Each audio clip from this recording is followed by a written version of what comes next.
할렐루야. 한 주간 평안하셨습니까? 네, 우리 옆에 분과 이렇게 인사할까요? 당신은 행복자입니다. 네. 예, 찬양을 듣고 있는데 그 찬양의 가사가 얼마나 은혜가 되는지요. 우리가 참 현대 사회가 바쁘고 할 일이 많고 그러다 보니까 기쁨을 누리고보다는 그 일이라는, 그리고 우리가 맡은 프로젝트 때문에 더 마음의 중압감이 늘 많은 것 같아요. 학생들을 봐도 학업 때문에 그렇고 자격증 시험 때문에도 그렇고, 또 우리 일하시는 분들을 통해서도 맡은 업무에 그 스트레스가 이만저만한 게 아닌 것을 우리가 늘 느끼게 되지요. 그런데 우리가 정말 행복이 무엇인지, 우리의 마음의 중심이 어디에 있을 때 우리가 진짜 만족하며 기쁠 수 있는지 늘 잊지 않고 놓치지 않는 우리 모든 분들 되시기를 주님의 이름으로 축복합니다. 여러분, 한 주간의 삶 속에서 우리 지난주의 말씀 속에 제자도를 얘기해 주셨지요. 여러분, 어느 길이었습니까? 빌립보 가이사라, 아주 각종 우상들이 많은 곳에서, 황제를 섬기는 그곳에서 우리 주님께서 물으셨잖아요. 근데 아주 위대한 답을 했지요. 베드로가 주는 그리스도십니다. 예, 100점짜리의 100점입니다. 그런데 그 이후에 책망을 받았어요. 왜냐하면 예수님이 그 길, 본인이 가야 할 길, 그 우상과 그 황제의 숭배하는 그 모든 가짜들 앞에서 진짜 하나님의 아들이신, 그리고 메시아이신 분이 가셔야 할 길을 이야기해 줬거든요. 그를 대놓고 이야기하셨는데 그것은 십자가의 죽음과 부활이었죠. 그것을 들은 베드로와 제자들 다 당황했을 겁니다. 그런 상상 해본 적도 없거든요. 그러니 베드로가 항변하며 예수님을 붙잡았잖아요. 그래서 혼나지요. 아주 심히 혼나지요. 사탄아, 내 뒤로 물러가라. 내가 사람의 일을 생각하고 하나님의 일을 생각하지 않는다. 여러분의 지금 한 주간의 삶에서 정말 주님이 주신 자기 부인과 자기 십자가로 예수를 따르는 것, 우리 어떻게 여러분 제자의 길 잘 가셨습니까? 예, 아멘 해주셔서 감사합니다. 예, 여러분 제자의 길이 영광의 길인 줄 믿습니다. 그 길이 가장 행복한 길인 줄 믿습니다. 아무나 가는 길이 아니기 때문에 그렇죠.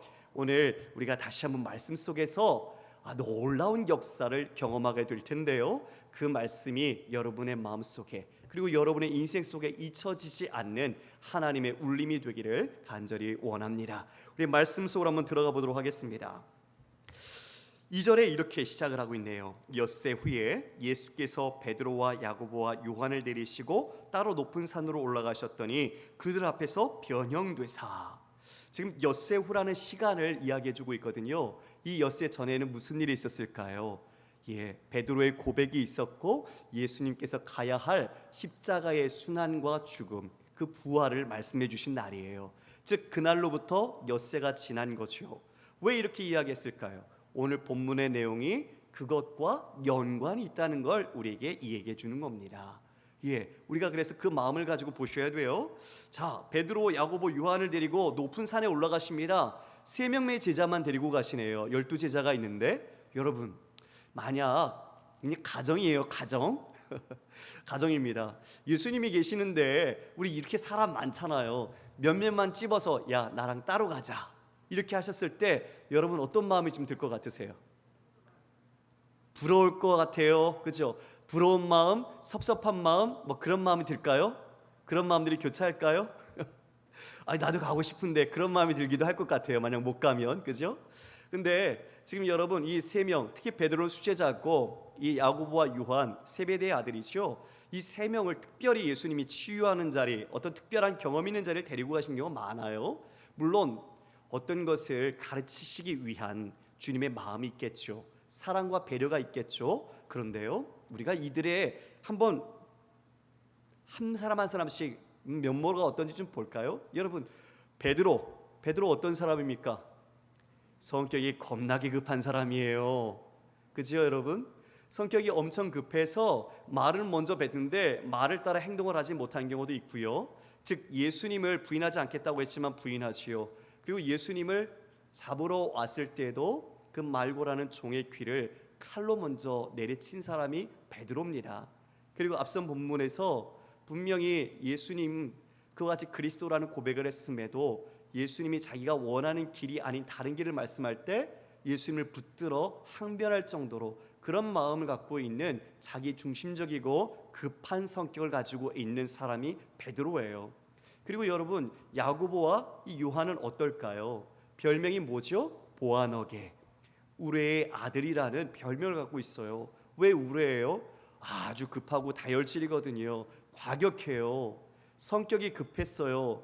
우리가 아는 것처럼 예수님 예루살렘으로 갈 때 사마리아를 지나가려고 하는데 그들이 막았잖아요. 그랬더니 하늘의 명에서 불을 내려 저들을 다 살라버릴까요? 이렇게 예수님께 요청했다가 호되게 혼난 사람들 아닌가요? 즉 이와 같은 성격을 가지고 있는 사람들을 예수님이 데리고 가는 거예요. 왜 그러셨을까요? 더 많은 변화가 필요한 사람들이거든요. 더 많은 하나님의 은혜, 하나님의 변화를 직접 체험하고 하나님에 대한 믿음을 가져야 하기 때문에 이들 세 명을 더 주님은 데리고 다니시면서 가르치시는 거죠. 이제 나중에 이들은 또 하나님의 큰 일들을 감당하는 것을 우리는 보게 됩니다. 자, 이제 높은 산에 올라갔습니다. 높은 산이 어딜까요, 여러분? 여기 장소가 빌립보 가이사랴라고, 그곳에 있는 산은 바로 헬몬산이죠. 가장 높은 산이 헬몬산입니다. 그 위에 지금 제자들 3명 데리고 올라가시는데 예수님이 변형이 되셨어요. 여러분, 저를 보시겠습니까? 우리가 뭐 트랜스포머라는 영화 있지요? 자동차가 갑자기 로봇으로 바뀌는 그런 모습도 우리가 봤는데요. 예수님께서 변형되셨다라는 것은 수동태입니다. 예수님이 자신의 스스로의 모습을 변형하신 게 아니라 하나님께서 이 예수 그리스도를 변형시켜 주신 거예요. 근데 이 변형이 모습만 바꾼 게 아니에요. 겉모습만 바꾼 게 아니라 진정한 자신의 그 본질의 모습까지 바뀐 거예요. 어떤 모습으로 바뀌었는지 우리 3절 한번 볼까요? 3절 함께 읽어보겠습니다. 시작. 그 옷이 광채가 나며 세상에서 빨래하는 자가 그렇게 희게 할 수 없을 만큼 매우 희어졌더라. 옷이 광채가 나는 거예요. 빛이 나는 거죠. 그리고 세상에서 빨래하는 자라는 것은 당시에 로마에서 일하던 직업 세탁공들 말하는 건데요. 즉 그들이 어떤 기술로 해도 이와 같이 흰 모습으로 할 수 없을 정도로 아주 빛나면서 광채가 나고 화려했다는 거죠. 찬란한 모습, 환한 모습으로 주님이 빛을 드러내셨다는 거예요. 그런데 그 빛은 지금 이렇게 있는 조명을 받아서 반사되는 빛이 아니라 예수님께서 스스로 발하시는 빛, 즉 예수님이 메시아로서 신성을 가지신 그 광채를 나타내고 있다는 것을 여기서 우리는 볼 수 있는 것입니다. 할렐루야. 두렵지요. 놀라운 변화입니다. 여러분, 옆에 사람이 이상한 새로운 것들을 경험을 하는 종교적, 우리가 황홀경, 신비주의라고도 말할 수 있는데 그런 현상을 하나 경험해도 새롭고 놀래요. 그런데 제자들이 예수님이랑 같이 올라갔는데 예수님이 지금 그렇게 변하신 거예요. 용모가 하얗게, 그것도 세상의 모든 색깔로 할 수 없을 만큼 희게 바뀌어지셨어요. 얼마나 두렵고 놀라고 새로웠을까요? 지금 이 모습 가운데 그 더 놀랄 일들이 벌어지고 있는데 4절에 보면 엘리야와 모세가 함께 나타나 예수님과 이야기를 나누고 있는 거예요. 여러분, 성도 여러분이 지금 변화산 그곳에 이 현장에 있다고 상상해 보십시오. 예수님과 같이 올라간 제자 중에 한 명이라고 우리가 가정하는 겁니다. 그런데 예수님이 자신 앞에서 그와 같이 용모가 바뀌셨어요. 그런데 지금 자기 앞에 또 누가 나타났습니까? 모세와 엘리야가 나타나 있는 거예요. 여러분, 모세는 1450년 전의 사람입니다. 엘리야는 700년 전의 사람이에요. 이 땅에 존재하지 않는 사람입니다. 모세는 무엇을 대표합니까, 여러분? 율법. 모세는 시내산에서 하나님으로부터 직접 율법을 받은 사람입니다. 그러므로 하나님의 법인 율법을 대표하는 것이 바로 모세고, 지금 엘리야는 회오리바람으로 승천한 사람입니다. 이 땅에 죽음을 보지 않고 올라간 사람이에요. 선지자, 예언서를 대표하는 놀라운 능력자의 모습을 갖고 있는 사람입니다. 이와 같이 지금 율법과 예언서를 상징하고 있는 두 대표적인 인물이 예수님과 함께 이야기를 나누고 있는 거예요. 여러분, 모세가 어떻게 이야기했는지 우리 신명기 18장 5절 말씀을 제가 읽어드리겠습니다. 내 하나님 여호와께서 너희 가운데 내 형제 중에서 너를 위하여 나와 같은 선지자 하나를 일으키시리니 너희는 그의 말을 들을지니라. 모세가 이와 같이 선지자 하나를 일으킬 것인데, 나와 같은 선지자를 일으킬 것이다. 그런데 너희는 그의 말을 들으라. 지금 1450년 전에 이야기했던 이 예언이 지금 예수님 앞에서 오신 메시아, 성취된 메시아 그 앞에서 친히 이야기를 나누고 있는 것입니다. 얼마나 놀랍습니까? 구약의 이 모든 예언이 바로 예수 그리스도 안에서 성취되고 있다는 이 예수의 예표됨을 이와 같이 드러내주고 있는 거죠. 엘리야는 어떤 사람입니까? 갈멜산에서 위대한 승리를 거두었던 선지자 아닙니까? 그러나 이세벨로 말미암아 자신의 생명이 위협당해 고난 가운데서 쫓겨다니는 삶을 살긴 했습니다. 그런데 그 말라기 선지자는 엘리야에 대해서 이렇게 기록하고 있습니다. 말라기서 말씀을 보도록 하겠습니다. 4장 5절 말씀인데요, 보라, 여호와의 크고 두려운 날이 이르기 전에 내가 선지자 엘리야를 너희에게 보내리니. 잘 보십시오. 여호와의 크고 두려운 날은 심판의 날, 종말의 날입니다. 그 날이 이르기 전에 엘리야를 먼저 이 땅에 보내신다는 겁니다. 왜 보내시죠? 주의 길을 예비하도록, 주께서 오실 길을 예비하도록 엘리야를 보내시는 겁니다. 관계를 회복시키는 사명을 엘리야에게 주신 것이죠. 내려주셔도 되겠습니다. 지금 이처럼 이 엘리야가 종말과 심판을 상징하는 선지자였습니다. 근데 여러분, 우리가 지금 따르고 있는 개혁주의에서 종말은 언제부터 시작이 됩니까? 종말은 예수님이 오셔야 되는 건가요? 그때 종말인가요? 아니요. 예수님이 초림하신 것, 예수님이 이 땅에 오셨던 것부터 우리는 지금 종말이 시작됐습니다. 왜냐하면 예수 그리스도의 복음이 선포됨으로 그것을 믿는 자와 믿지 않는 자, 즉 선택된 자와 이와 같이 버림받는 자의 심판이 나타나는 것이죠. 종말의 심판은 예수님이 오셔서 이미 회개하고 천국 복음을 전파하실 때부터 시작된 겁니다. 여러분 분명히 아셔야 됩니다. 많은 잘못된 이단과 교주들은 그 재림하시는 날에 대하여 마치 종말 끝이라고 이야기하죠. 그런데 이미 우리는 끝을 살고 있다는 것을 아셔야 돼요. 여러분, 우리는 종말의 시대를 살아가고 있는 성도입니다. 그러므로 현혹되지 마십시오. 우리에게 있어서 지금 엘리야가 말한 이 심판과 종말이 지금 이미 시작되었고 우리는 그 가운데 살아가고 있고 예수 그리스도를 믿음으로 우리는 영원한 심판이 아닌 영원한 생명 가운데로 옮겨진 자들이라는 것입니다. 이것을 믿으십니까? 예, 굳게 믿으시길 바랍니다. 지금 이처럼 구약의 두 명의 아주 굵직한 대표자 모세와 엘리야가 나타나서 그들이 그렇게 예언서를 통해 이야기하고 율법을 통해서 나타냈던 진짜 실체인 하나님의 비밀 예수 그리스도와 조우하고 있는 겁니다. 그걸 이야기 나누고 있는 거예요. 여러분, 만약 여러분이 그 자리에서 이것을 본다면 정말 얼마나 놀랄까요? 그 굵직한 그 믿음의 위대한 사람들이 지금 다시 나타나서 우리 앞에서 예수님과 이야기를 나누고 있다는 이 장면, 놀랍지요. 바로 이것은 무엇을 의미할까요? 모든 구약에 그와 같이 비추고 그와 같이 말하고 나타냈던 그 모든 것들의 실체가 바로 예수 그리스도, 예수 그리스도, 예수 그리스도라는 것을 상징하고 있는 것입니다. 할렐루야. 구약의 완성된 성취요, 그분이 메시아로서 이와 같은 모든 것을 이루실 하나님의 아들이시요 메시아이심을 확증하는 것, 바로 그 두 사람이 나타난 이유입니다. 그것을 지금 이들이 바라보고 있지요. 로마서 3장 21절에 이와 같이 말씀합니다. 이제는 율법 외에 하나님의 한 의가 나타났으니 율법과 선지자에게 증거를 받은 것이라. 율법 외에 나타난 하나님의 한 의는 바로 예수 그리스도입니다. 예수 그리스도가 우리의 의가 되십니다. 그분이 어떤 분인가? 바로 율법과 선지자들에게 증거를 받았다. 지금 율법의 대표인 모세, 선지자의 대표인 엘리야가 나타나 이와 같이 확증, 신적인 확증을 해주고 있는 것입니다. 실로 너무나 놀랍고 위대한 역사적인 장면이지요.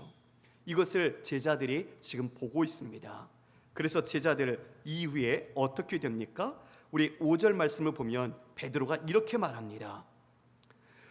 베드로가 예수께 고하되 랍비여 우리가 여기 있는 것이 좋사오니 우리가 초막셋을 쥐때 하나는 주를 위해 하나는 모세를 위해 하나는 엘리야를 위하여 하사이다 하니 이는 그들이 몹시 무서워하므로 그가 무슨 말을 할지 알지 못함이더라. 저를 보십시오.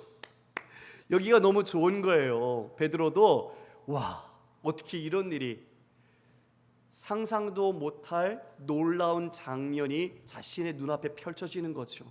예수님의 변형되신 모습만으로도 놀라운데 그 모세와 엘리야까지 나타나서 그 앞에 있다는 그 모습을 자신은 계속 누리고 싶은 것입니다. 우리가 그럴 때가 있어요. 정말 우리가 은혜 가운데 깊이 젖게 될 때 그냥 다른 것을 하지 않고 내가 여기가 좋사오니 주님 이 안에서 내가 영원히 살고 싶습니다. 내가 주의 성전의 문지기가 되어도 좋사오니 주의 그날에 내가 늘 함께 있는 자가 되고 싶습니다. 그런 마음이 들 수 있는 은혜의 자리가 있지요. 지금 베드로가 그와 같은 마음을 갖고 있는 겁니다. 그 은혜를 직접 누리고 있는 거죠. 그래서 초막을 짓자고 이야기를 해요. 그런데 그 얘기가 어떤 상황에서 나온 거죠? 제자들이 너무 무서워서 무슨 말을 할지 몰라 엉겁결에 내뱉은 말인 거예요. 그래서 예수님을 분명히 그리스도라고 고백한 이 베드로가 랍비라고 부르고 있어요. 정신이 지금 혼미한 상황인 거죠. 그와 같은 무아지경 황홀경 속에서 지금 베드로가 그와 같은 말을 통해 이 모든 것이 자신 앞에 눈앞에 드러나고 있다는 것을 우리에게 입증해 주고 있는 겁니다. 그런데 그뿐만 아니라 더 놀라운 일이 더 나타났으니 참 귀한 일인데요. 우리 7절 말씀을 함께 읽겠습니다. 시작. 마침 구름이 와서 그들을 덮으며 구름 속에서 소리가 나되 이는 내 사랑하는 아들이니 너희는 그의 말을 들으라 하는지라. 아멘. 여러분 지금 구름이 어떻게 됐어요? 그들을 덮었습니다. 여러분 성경에서 구름은 무엇을 나타냅니까? 하나님의 임재, 하나님의 임재와 영광을 나타내거든요. 지금 하나님께서 그 자리에 함께 하셔서 임재로서 영광 가운데 그들에게 나타내심을 이야기해 주고 있는 거죠. 모세의 회막 가운데서도 시내산 가운데서도 구름이 나타나 그 모든 것을 빽빽하게 가렸죠. 출애굽해서 광야길을 갈 때도 구름 기둥으로 인도하여 주셨는데 구름 기둥은 하나님의 임재를 상징하는 것입니다. 주님이 늘 우리와 함께 하신다는 것을 이야기해 주는데 지금 이 변화산의 놀라운 자리에 하나님께서 함께 하신다 입증하며 나타내 주고 있는 거죠. 그런데 그 하나님께서 말씀을 하셨습니다. 어떤 말씀일까요? 소리가 나니 이는 내 사랑하는 아들이니 너희는 그의 말을 들으라. 이는 내 사랑하는 아들이니 너희는 그의 말을 들으라. 하나님께서 친히 소리를 내셔서 그 자리에 있는 자들에게 듣게 하셨습니다. 여러분 이 이야기, 이 말은 예수님께서 공생애를 시작하실 때 요단강에서 세례를 받으시고 올라오실 때에 하늘로부터 음성이 있었지요. 이는 내 사랑하는 자요 내 기뻐하는 자라. 예수님이 가실 그 공생애를 주님께서 하나님께서 인정하시고 그리고 격려하시고 그의 아들됨을 친히 말씀하심으로써 메시아임을 드러내셨습니다. 그 말씀은 바로 그 길을 가야 할 예수님에게는 큰 은혜와 큰 능력과 큰 힘이 된 것이죠. 그런데 오늘 지금 이는 내 사랑하는 아들이니 너희는 그의 말을 들으라. 이 말씀을 누구에게 주셨습니까? 이 말씀을 제자들에게 주셨습니다. 오늘은 대상이 다릅니다. 제자들, 바로 우리에게 하나님께서 친히 말씀하셨습니다. 이는 내 사랑하는 아들이다. 너는 그의 말을 들으라. 이 말을 들은 베드로와 야고보와 요한, 그들은 이 말씀 속에서 예전에 예수님을 향했던 자신들에 대한 기준, 자신들의 마음의 눈높이가 달라졌을 겁니다. 왜요? 친히 그 두려움, 하나님의 영광 중에 나타난 그 음성이 자신들에게 들려 이와 같이 말씀을 했기에 이제는 그 예수 그리스도에 대하여 예전의 눈높이가 아니라 하나님이 친히 이와 같이 보증하시고 입증하시고 나타내신 그분, 바로 메시아요 하나님의 아들이심을 그들은 다시 마음속에 느꼈기 때문입니다. 두려움 속에서 그 주신 말씀이 새겨지게 된 것이죠. 저분이 누구신가? 하나님의 사랑을 받는 자요, 우리는 그의 말씀을 들어야 하는 자라는 분명한 위치와 질서를 말씀해 주신 것입니다. 이 말씀이 있은 후에 문득 그 주위를 둘러보았습니다. 그런데 여러분, 저를 보시겠습니까? 예, 그 신비한 하나님의 음성을 듣고 그 주위를 둘러보니 어떻게 됐어요? 모세와 엘리야가 없습니다. 그리고 오직 예수뿐밖에 없는 겁니다. 예수와 제자들만 남아 있어요. 여러분, 이것이 무엇을 의미한다고 여기십니까? 베드로가 여기가 조사온이라고 이야기했던, 자신이 경험했던 그 은혜, 영적 체험, 그와 같은 하나님의 황홀경을 경험했던 그 자리가 진짜 본질의 자리가 아니라는 것을 이 단적인 그림 하나로 보여주는 겁니다. 엘리야와 모세가 사라지고 난 뒤에 오직 예수와 그들만 남았더라. 여러분, 뭐만 남았죠? 하나님의 말씀과 예수 그리스도만 남았습니다. 할렐루야. 예, 우리는 자꾸 어떤 경험하기를 원해요. 우리가 고린도 전서를 통해서도 봤지만 은사주의에 빠져서 그 은사들에 대해서 계급을 먹이고 누가 더 뛰어난 은사와 능력, 하나님과의 관계를 갖고 있는지를 자랑하려고 했던 것들을 우리는 볼 수 있었죠. 근데 여러분, 지금 그 시기가 지난 21세기 지금의 현실 속에도 우리의 복음주의의 그 스펙트럼이 넓기는 하지만 그 안에서도 이러한 모습을 추구하는 자들이 여전히 존재한다는 것을 여러분 아십니까? 신비주의적인 현상, 그리고 입신과 황홀경, 영적인 체험들, 그것이 마치 복음과 하나님의 진리의 말씀인 것처럼 그것에 탐닉되어 그것을 추구하는 사람들이 너무나 많습니다. 저를 보십시오. 예, 하나님의 능력은 그게 아니에요. 여러분, 왜 예수만 남았습니까? 왜 그 사람들이 같이 나타나서 예수님과 동행하면 다른 사람들이 다 예수님을 우러러보면서 예수님을 따르지 않았을까요? 진짜 승리주의적인 메시아처럼 예수님이 진짜 왕이다, 메시아다, 다 따르라 그러면 다 따르지 않았을까요? 모세 한마디였으면, 엘리야 한마디였으면 다 따르지 않았을까요? 그런데 왜 하나님은 다 그들을 거두어 가셨을까요? 왜 예수만 남겠을까요? 제자들은 그 승리주의적인 메시아, 능력 있는 메시아를 여전히 원했잖아요. 그게 아니라는 것을 얘기합니다. 진짜 복음의 본질과 복음의 능력은 거기 있지 않다는 걸 이야기하는 겁니다. 예수님 홀로 남아 어떻게 하셔야 되죠? 복음의 능력과 자신의 길은 십자가의 순환과 죽음, 부활로 이루어진다는 것을 분명하게 드러내시는 겁니다. 이것이 진짜 복음의 능력입니다. 이것이 복음을 가진 자들이 살아가야 할 믿음의 길인 것입니다. 주님은 그 길을 가신다고 이야기했으나 여전히 제자들은 그 길을 거부하고 거기에 대한 저항이 있었죠.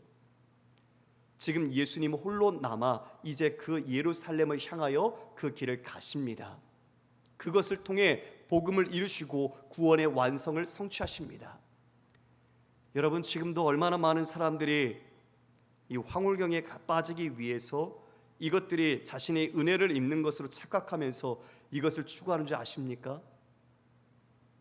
방언을 받지 못하면 은혜를 받지 못한 것처럼, 입신에 들지 못하면 하나님의 사람이 아닌 것처럼, 그리고 뒤로 넘어지고 쓰러지지 않으면 하나님의 능력이 내게 임하지 않은 것처럼 이것을 추구하는 거짓된 모습들이 얼마나 많은지 아십니까?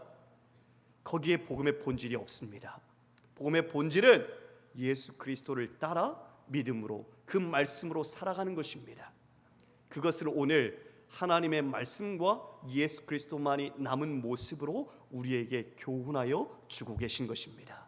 여러분, 주님을 올바르게 그리고 주님의 말씀을 따라 온전히 따르는 진정한 성도가 되시기를 주의 이름으로 축복합니다. 산에서 내려오시지요. 산에서 이제 내려옵니다. 그 산에 머무르지 않아요. 여기가 조사원이라고 베드로는 계속 머물고 싶어 했지만 복음의 현장은 그 산, 영적인 체험이 있는 곳이 아니라 우리에게 주어진 일상의 선교적 삶이라는 것, 바로 우리가 일하고 공부하는 자리, 내가 공동체에서 함께하는 자리라는 것을 말해주고 있는 겁니다. 그래서 산에서 내려오시면서 제자들에게 말합니다. 부활하기 전에는 이것을 결코 누구에게도 얘기하지 마라. 그들은 지금 이것을 이해할 수 없었어요. 자신의 마음속에는 승리를 쟁취하시는 여호와, 그와 같은 메시아의 모습, 그것만이 남아있기에 지금 예수님의 이 모습을 그들은 이해할 수 없었어요. 그래서 그들은 말하지요. 야, 죽은 자 가운데서 살아나는 게 무슨 말이야? 서로 그렇게 이야기를 합니다. 어쩌면 우리 가운데도 그럴 수 있지요. 지금 이 말씀 가운데 야, 이 말씀이 무슨 말이야? 그럴 수 있지요. 영적인 무지가 제자들에게 그대로 있는 겁니다. 여러분, 예수님께서 오늘 하나님의 영광 가운데 그와 같이 변화된 모습, 그리고 모세와 엘리야를 통해서 이와 같이 증거하신 이유가 무엇인지 아십니까? 예수님이 가야 할 십자가의 길을 들은 제자들은 당황했어요. 자신이 원하는 예수가 아니었고 메시아가 아니었잖아요.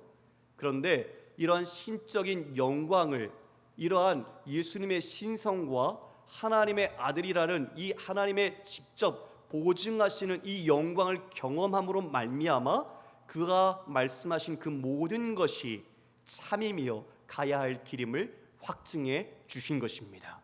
할렐루야. 여러분, 이게 놀라운 거죠.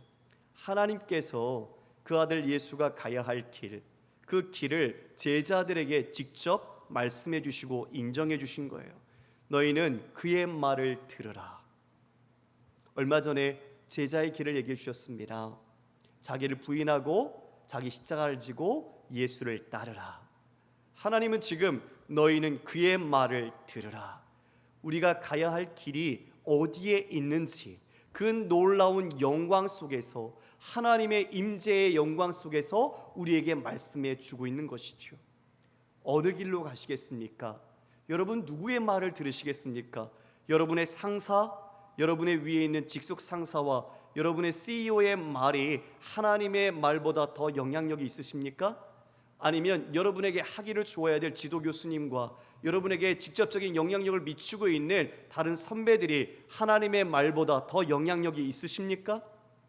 여러분, 누구의 말을 듣고 있습니까? 제자들, 세상의 말, 사람들의 말, 자기 중심적인 마음 속에서 메시아를 다른 메시아로 꿈꾸고 있었습니다. 그들은 지금 하나님의 이 음성 속에서 예수가 누구인지, 그리고 예수가 진정 어떤 길을 가야 하는지 분명하게 깨닫게 되는 것이지요. 하나님은 이와 같은 은혜를 지금 고난에 앞서 이와 같이 베풀어 주시는 것입니다. 할렐루야. 여러분의 삶 속에 여러분이 어떤 고난이 있었을 겁니다. 그러나 그 고난 속에 주님이 그 고난을 넘는 은혜를 주셨지요. 그래서 지금 우리는 이 자리에 있다는 것을 잊지 말아야 할 것입니다. 하나님은 늘 우리 앞에 피할 길, 그리고 이와 같은 은혜와 능력을 주셔서 우리로 하여금 그 길을 넉넉히 갈 수 있도록 우리를 이끌어 주십니다. 지금 예수님에 대하여 그 고난을 막았었던 베드로와 그들에게 이와 같은 예수가 누구인지 하나님은 직접 말씀해 주심으로 그 길이 진정한 너희를 위한 구원과 영광된 길이라는 것을 나타내 주신 것입니다. 11절 12절 볼까요? 11절에 제자들이 묻습니다. 엘리야가 먼저 와야 되는데 이건 어떻게 된 겁니까? 여러분, 무슨 뜻이냐면 엘리야가 먼저 와서 모든 것을 회복한다라고 성경은 이야기했거든요. 그러면 회복하면 예수님이 고난받을 이유가 없잖아요. 이미 예수님은 승리만 이루시면 되죠. 깃발만 꼽으면 된다 이거죠. 그들은 그런 메시아를 보고 있었던 거죠. 그런데 예수님 이처럼 말씀하십니다. 12절 13절 함께 읽습니다. 시작. 이르시되 엘리야가 과연 먼저 와서 모든 것을 회복하거니와 어찌 인자에 대하여 기록하기를 많은 고난을 받고 멸시를 당하리라 하였느냐. 그러나 내가 너에게 이르노니 엘리야가 왔으되 기록된 바와 같이 사람들이 함부로 대우하였느니라. 여러분, 엘리야가 왔지요. 여기선 지금 말씀하고 있지 않지만 타복음서에서 우리 이미 알고 있습니다. 그가 세례 요한이라는 것을. 엘리야가 와서, 즉 세례 요한이 사는 것은 무엇입니까? 주의 길을 예비하는 건데요, 그 주의 길을 예비하는 것은 바로 회개를 선언하는 것입니다. 그걸 어그러졌던 하나님의 백성과 하나님의 사이를 다시 회개를 통해서 온전하게 회복하는 것, 바로 회개의 세례를 전파하며 천국이 가까웠다, 회개하라고 이와 같이 세례 요한을 외쳤었죠. 이에 엘리야 세례 요한은 그 사명을 완성했습니다. 완수했습니다. 충성했습니다. 비록 헤롯에 의하여 목이 잘려 죽었지만 그는 주께서 오실 길, 주께서 가실 길, 그것을 이미 예비했습니다. 그 길이 무슨 길입니까? 십자가의 길을 예비했습니다. 십자가의 고난의 길을 지금 엘리야 세례 요한이 자신이 먼저 그같이 그 길을 예비하여 그리스도께서 이제 진정한 회복, 예수 그리스도의 십자가로만 이룰 수 있는 하나님과 자녀됨의 회복, 놀라운 주님의 평강과 주님의 영광과 주님의 상속자가 되는 그 회복, 그것을 십자가로 이루실 것을 나타내는 것입니다. 이제 주님은 그 회복과 완성을 위해 예루살렘으로 향하십니다. 제자들은 아직 그 길이 어떤 길인지 알지 못합니다. 예수님 읽은 것처럼 왜 이렇게 많은 고난을 받고 멸시를 당할 것을 성경에 기록하지 않았느냐? 나는 그와 같이 승리만을 누리고 그런 메시아가 아니라 진짜 멸시와 고난 속에서 이루어야 될 메시아의 사명이 있다. 이것을 제자들에게 말씀해 준 겁니다. 이사야 53장에 이렇게 말씀하고 있습니다. 그는 실로 우리의 질고를 지고 우리의 슬픔을 당하였거늘 우리는 생각하기를 그는 징벌을 받아 하나님께 맞으며 고난을 당한다 하였노라. 그가 찔림은 우리의 허물 때문이요 그가 상함은 우리의 죄악 때문이라. 그가 징계를 받음으로 우리는 평화를 누리고 그가 채찍에 맞음으로 우리는 나음을 받았도다. 아멘. 이와 같이 여호와께서 그 모든 죄악을 예수님께 담당시키셨습니다. 그 길을 예수님은 메시아로서 가시는 것입니다. 오늘 이와 같이 놀라운 영적인 영광의 장면은 그 길을 가셔야 한다는 예수님의 그 모든 정의성, 정당성을 이처럼 하나님께서 확증하여 제자들에게 깨우쳐 주신 것입니다. 여러분, 우리가 이 말씀 가운데 교훈을 얻읍시다. 우리의 신앙이 형식화되어지고 우리의 신앙이 그냥 이와 같은 매너리즘 속에서 살아가고 있을 때 어쩌면 우리는 메시아 예수 그리스도를 지금 이 사람들이 보고 있는 눈처럼 볼지 모릅니다. 세상의 가치와 세상의 그런 패러다임 속에서 여전히 나의 승리와 영광을 추구하며 나간지 모릅니다. 그러나 예수님은 자기 영광, 자기 황홀경, 자기 기적을 추구하지 않았습니다. 오직 영혼을 살리기 위해 내 모든 물과 피를 쏟고 내 살을 찢어 하나님의 백성과 하나님의 자녀됨으로써 온전한 회복과 구원의 완성을 위해 자신을 내어주시는 것입니다. 그 길을 갑니다.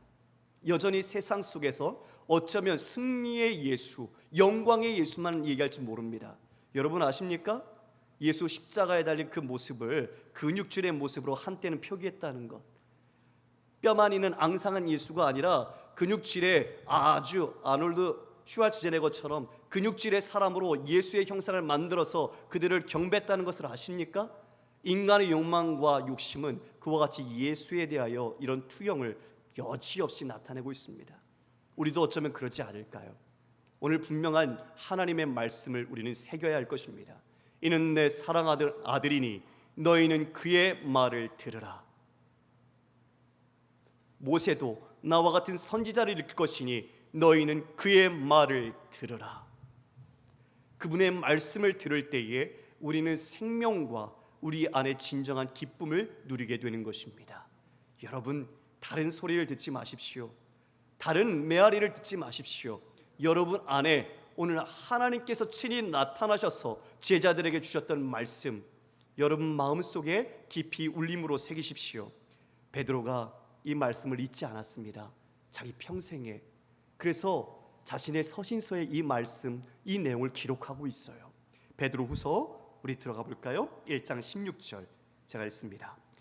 우리 주 예수 그리스도의 능력과 강림하심을 너에게 알게 한 것이 교묘히 만든 이야기를 따른 것이 아니다.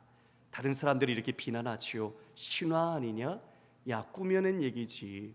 야, 이스라엘에 그것도 지금 2000년 전에 인간을 신이라고 믿니? 그렇게 교묘히 꾸며낸 이야기를 믿는 바보가 있어? 지금도 여전히 우리의 인문주의, 철학, 그리고 우리가 갖고 있는 과학이라는 그것을 신의 반열로서, 잣대로서 하나님을 평가하여 하나님을 이와 같이 신화적 존재로 만들어버리는 시도가 여전히 있습니다. 교묘히 만든 이야기를 따른 것이 아니요 우리는 그의 크신 위엄을 친히 본 자라. 지극히 큰 영광 중에 이러한 소리가 그에게 나기를 이는 내 사랑하는 아들이요 내 기뻐하는 자라 하실 때에 그가 하나님께 아버지께 존귀와 영광을 받으셨느니라. 이 소리는 우리가 그와 함께 거룩한 산에 있을 때에 하늘로부터 난 것을 들은 것이라. 베드로는 이것을 잊지 않았어요. 베드로는 이 말씀을 마음속에 박았어요. 이분이 누군지, 이분이 어떤 분인지 이제 그 마음속에서 잊지 않기로 결단하고 박았어요. 여러분, 우리도 오늘 같이 이 말씀을 우리 마음판에 박읍시다. 이 말씀을 따라 너희는 그의 말을 들으라. 그 말씀을 듣는 믿음의 백성이 됩시다. 메시아 이제 그 길을 가십니다. 먼저 하나님 아버지의 말씀을 듣고 순종하시는 본을 보이시면서 우리를 따라오라고 이야기하십니다. 하나님 아버지를 기쁘시게 하셨는데요, 우리 무엇으로 우리는 주님을 기쁘게 할 수 있을까요? 이에 말씀을 듣는 것입니다. 말씀을 듣는 것입니다. 말씀을 들을 때에 주님의 영광과 기쁨이 넘쳐날 줄 믿습니다. 여러분, 마무리하겠습니다. 여러분, 웨스터민스터 소요리 문답 제1문항이 어떤 것인지 알고 계십니까? 무엇이지요? 사람에게 제일 되는 목적이 무엇인가? 그에 대한 답은 하나님을 영원토록 영화롭게 하고 하나님을 영원토록 즐거워하는 것이라고 말하고 있습니다. 잘 알고 계시죠? 그럼 두 번째 문항이 무엇인지 아십니까? 하나님을 영화롭고 즐겁게 하기 위해 지도하시려고 준 준칙은 무엇인가? 그것을 이렇게 말합니다. 하나님께서 주신 유일한 준칙은 구약과 신약에 기록된 하나님의 말씀이다. 아멘. 우리가 주님을 영화롭게 하고 영원토록 그를 즐거워할 수 있는 것은 바로 구약과 신약 유일하게 하나님께 주신 말씀을 따르는 것, 그것이 우리가 살아가야 할 본분과 내용이라는 것입니다. 오늘 주께서 이와 같이 제자들에게 주신, 바로 우리에게 주신 말씀, 여러분 한 주간에 어떠한 일이 여러분에게 중요하게 있는지 모르겠습니다. 그리고 어떠한 중요한 사람을 만나서 어떤 일을 이룰지 모르겠습니다. 그러나 그 누구보다 가장 중요한 분, 우리의 생명이 되시는 분은 바로 예수 그리스도, 우리 주님이십니다. 주님의 그 본, 주님의 말씀을 따라 들으심으로써 주님 영광 가운데 다시 오실 때에 그 자리에서 우리 모두가 함께 기뻐함으로 즐거워하는 성도가 되시기를 주의 이름으로 축원합니다. 아멘. 하나님, 주 말씀 앞에 섭니다. 하나님, 저도 방송국에서 일할 때 그날 아버지 주어지는 업무가 내가 해야 될 하나님처럼 많은 어려움이 있었고 힘듦이 있었습니다. 학위를 딸 때도 마찬가지였습니다. 논문을 준비할 때도 마찬가지였습니다. 하나님, 그러나 그 모든 것보다 크시고 진정한 생명과 영광을 주시는 분은 우리 하나님이십니다. 하나님의 그 사랑과 은혜가 얼마나 큰지 너무나 커서 우리가 그것을 가늠조차 하지 못하고 인식조차 하지 못할 때가 너무나 많습니다. 하나님, 간절히 바라옵기는 이는 내 사랑하는 아들이니 너희는 그의 말을 들으라. 하나님께서 친히 하신 그 말씀을 우리가 모든 마음판에 새겨서 우리가 이 삶을 따르는 것이 아니라 우리 주 예수 그리스도를 따르게 하시고 그 말씀 속에서 주님을 즐거워하며 영화롭게 하는 우리의 모든 인생이 되게 하여 주시옵소서. 우리 모든 교회 성도들, 우리 모든 교우들, 그리고 우리의 모든 앞날의 미래까지도 주를 즐거워하며 주를 영화롭게 하는 아름다운 믿음의 영천교회, 우리의 믿음의 인생과 우리의 믿음의 길, 직장과 공부가 모두 그와 같이 주님께 기쁨이 되도록 사용하여 주시옵소서. 감사드리며 예수님 이름으로 기도드리옵나이다. 아멘.